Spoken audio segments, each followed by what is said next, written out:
Time for the auction, Monday already. Okay, 6B01.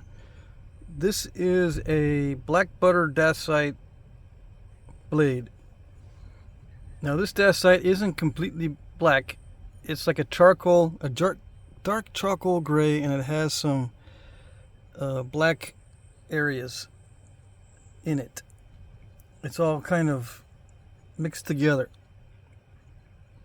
See that? It's very difficult to get this thin without stepping, right? So I got some step fractures in it. One right there, big one across there. I managed to get most of it out from the middle because there was a bunch in the middle. And I ended up, well, there's some right there. I ended up breaking off one corner. It was a triangle, so I just made it symmetrical. It's not a specific point type, it's just a thin blade. Okay. This one is 4 3/8 by 2.5. And it's 11:1 ratio, right? 65. And it's about 5 to 6 millimeters thick. So I call it 11:1. If I take the thinnest part, it's almost 12:1. You know, if I measure where it got thinner right there, but 11:1, just so you know. And I did sharpen it. It's very difficult to sharpen though without crushing it, so it took a while. Yeah, and the way to do it is you grind it and you flake only one side on the finish up. Yeah. That's the way I do it. Well, when it's very, very difficult to sharpen without crushing it. I grind it down and flake only on one side. So it's kind of like beveling, but I had already done some flaking on one side. Grind it. It's, you take off one side, it's slanted toward the other side. You grind it a lot, and then you flake the other side and bring it back to center. So it's centered. The blade edge is centered. Right? I think you get what I mean.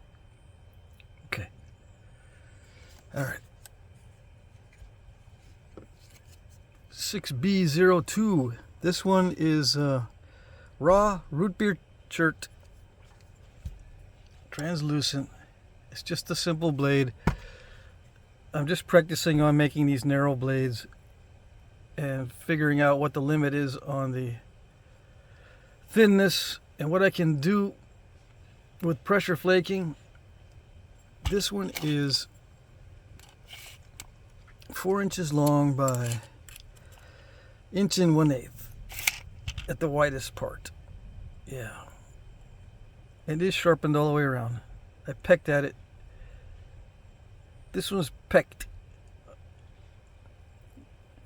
or picked sharp. So instead of grinding it a lot and then finishing up with one pass, it's just randomly picked back and side to side. Wherever I can see a dull spot. I do grind it beforehand, but that's just to get it dull enough so I can pick it at random. It's not like I do a complete sequential pass to finish up. No, it's just randomly picked after grinding it.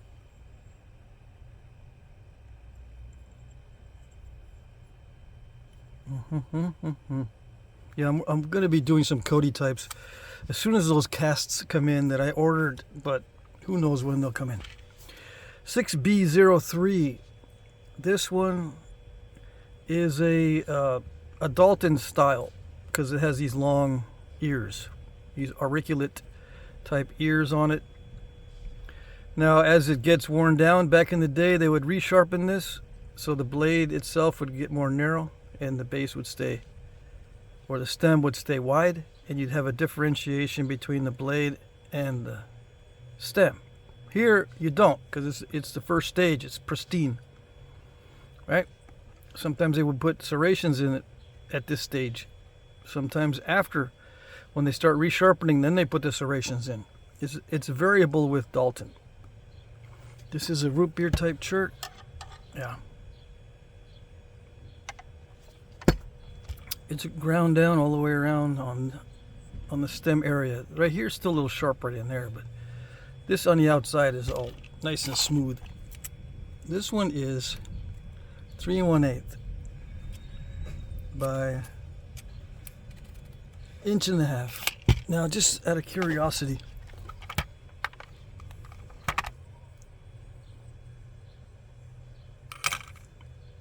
$320 grains. Yeah. Just in case you're curious. All right. 6B04. I did this on video out of random rock. Roadside rock, so to speak. It wasn't too bad to nap. It just had a lot of obstacles in it. When the material is clear, it's not bad. It's raw, right? But it's not bad. So when I was doing these thinning flakes, luckily the obstacles or the concrete did not interfere. So I was able to get those thinning flakes in there. Yeah, it's all on video. 3 inches exactly by, at the thinnest or at the narrowest, 1 3/16. The weight, 304 grains, not grams. Yeah, it's a grain scale. Okay. 6B05. This one's on video as well. This one is made from triple flow. It's got some red at the tip. It's very apropos. Yeah. 2 5/8 by 1 1/8. So yeah, just pretend it was resharpened. You know, it's pretty much the same stem structure as the chert one. Just pretend this one was, there's obsidian was resharpened. Yeah. Yeah, same kind of stem structure. And very similar in thickness to the other one too. It's funny how that works when you do a lot of them, and they tend to end up being the same. Yeah, it's funny how that works. Do I have any clear spots in this triple flow? Yeah, right there on the side. On the sides. There's some on that side too. Let's see if we can get this. See, clear right there. On this side mainly, but there's some on this side too. Yeah, right there. I think that's it. And there's some red in through there. Triple flow is good stuff. Yeah, it usually naps well if it doesn't have cracks in it. It's all on video. There you go. 6B06. This one's on video as well. Georgia chert. Heat treat. Yeah, I don't need to say too much about it. Mainly because I forgot what it's called. Yeah. But it's on video. Yeah. Let's see. Now that I got this out, how much does it weigh? 192 grains. Yeah, it's a little wimpy point. Now I said some of these, it indicates to me that these are knives because they keep the barbs wide. But I don't know. I was thinking about that. Let's see, this is 2 7/16. I was thinking about that, keep it wide as a knife. That way, once it gets down to almost a nub, you still have a long blade across like that. But I'm also thinking that you keep it wide to make a wide wound. So I don't know. I don't know if these are kept wide because they're knives or because they want maintain wide wounds when they're throwing this stuff. And when they resharpen it, they want to make sure the wound stays wide. The wound channel is wide. So it could be either way, or I could be totally wrong on one of those. But anyway, it's an interesting point style. You'd have to with a bunch of glue because there's not much to hold on to as far as wrapping goes. Yeah, it's not an expanding stem, and it's not something like The Dalton has a lot of accommodation for wrapping, both in the concavity here and the grinding and the consistency of the thickness. This is meant to be solidly hafted with wrapping and glued, of course, but the wrapping especially, it's especially accommodative to wrapping. This one is not accommodative to wrapping, if accommodative is a word. But glue, yeah, works with glue. Okay. And lastly, 6B07 box of Broken bifaces and flakes. This is a piece of that black butter dacite that this is made from, the first item. Okay, just so you can see how delicate it is and how difficult it is to sharpen. This is a piece of high-grade root beer chert Texas stuff, just so you can see how good it is. A nice flake of Georgetown, high-grade Georgetown. Nice flake of Georgia Swirl Heat Treat. I think this is 350 Fahrenheit heat treat. I'm pretty sure. Okay, I didn't heat treat this one. This one was heat treated by Jeff Head. He's the one that has access to it, and he sells this stuff too. A flake of triple flow, just so you can get your hands on some, so you can see how good it is. All right, the rest of this stuff is broken. Yeah, that one broke at a defect, but it's easy to snap this stuff in half. So I don't know if it was the defect or just me. This stuff is easy to snap in half as well, but I think this one, yeah, this one dived. Usually when it dives like that, it's not necessarily because of too much bending. Sometimes it's because the surface is too flat. You need to convex, a nice convexity here. If it's too flat, then it does tend to dive in, because the flakes like convexity. Anyway, this is a Texas chert that feels like Cortex, but it isn't. You know what I'm saying? This feels like Georgetown Cortex, like what you find on top of all around Georgetown, when you find the Georgetown nodules. But that's not what this is. It's just some kind of weird Texas chert. This one is a Georgetown, and I snapped this by mistake. That's just my fault. There's no defects. It's a very nice material. It's awesome material. It was my mistake, and I think it's this flake here, and too much force this way. It drove that flake way too far, and then it dived a little bit, and that was enough to cause it to snap. This is that root beer type chert. Well, no, not really. This is Edwards Plateau. Root beer's got to be more red, like this one. This is just Edwards Plateau chert that got too thin. I got it too thin for my own good. Yeah, it's raw. This one's raw. This one is a Clovis attempt. I broke off one of the ears, so I said, hey, broke some bifaces. How does it compare to the other one? Well, it's very similar in size, yeah.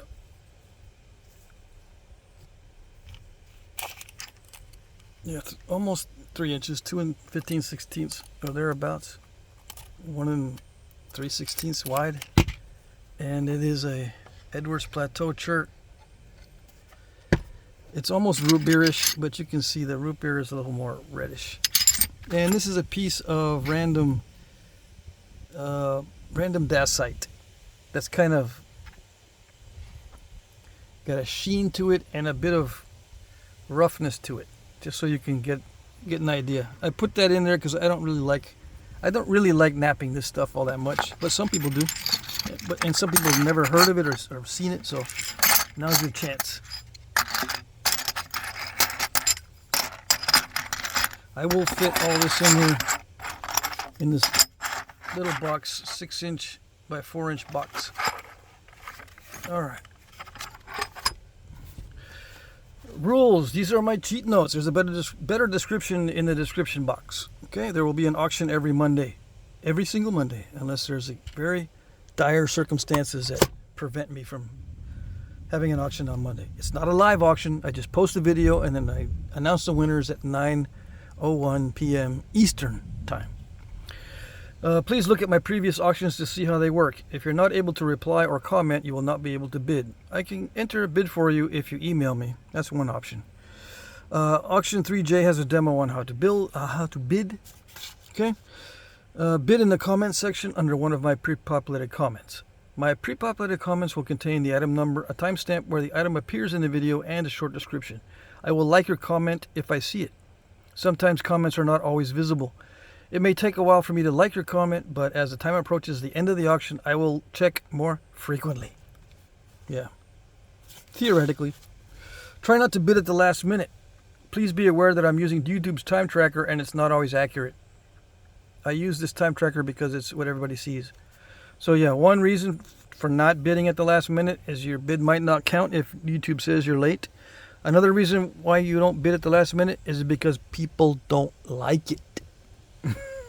Yeah, they get ticked off, and for good reason. Shipping is free in the US. International shipping is discounted but not free. Yeah, I give discounts on international shipping.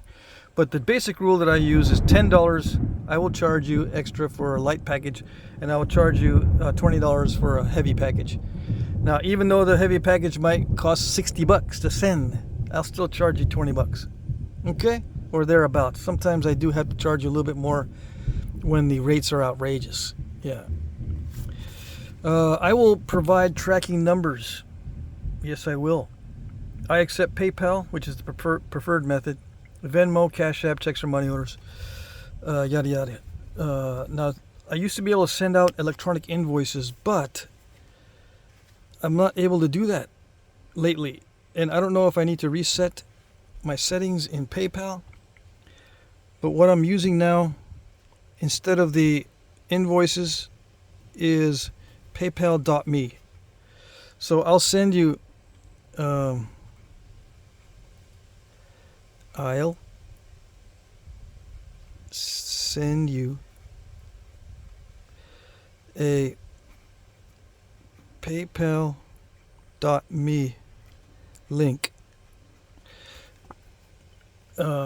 If you're not able to use any other of these other methods, I think I can send you a paypal.me link that you can click on and pay with a card that way. I think. All right.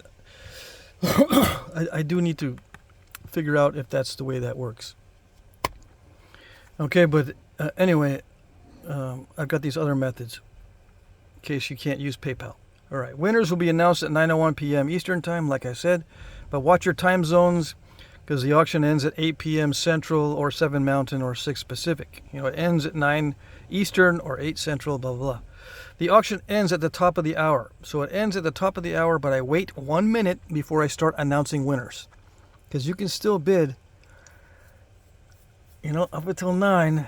Sometimes I have to keep refreshing, and make sure these people are getting in these bids before 9 p.m. Eastern. But I have to keep refreshing, and it takes me sometimes up to 5 minutes to make sure I've refreshed it enough times to know everyone got their bids in before the top of the hour. Okay? So that's why I don't start announcing until at least 9:01 p.m. Just so you know. You will be notified in the comment section if you are the winner. Please email me your info if you are new. Okay, I hope that's self-explanatory. All right, that's it for the cheat notes. Look at my other auctions and look at the description in the description box below for more details. Hope you guys had a good weekend. I hope you liked the items, and good luck.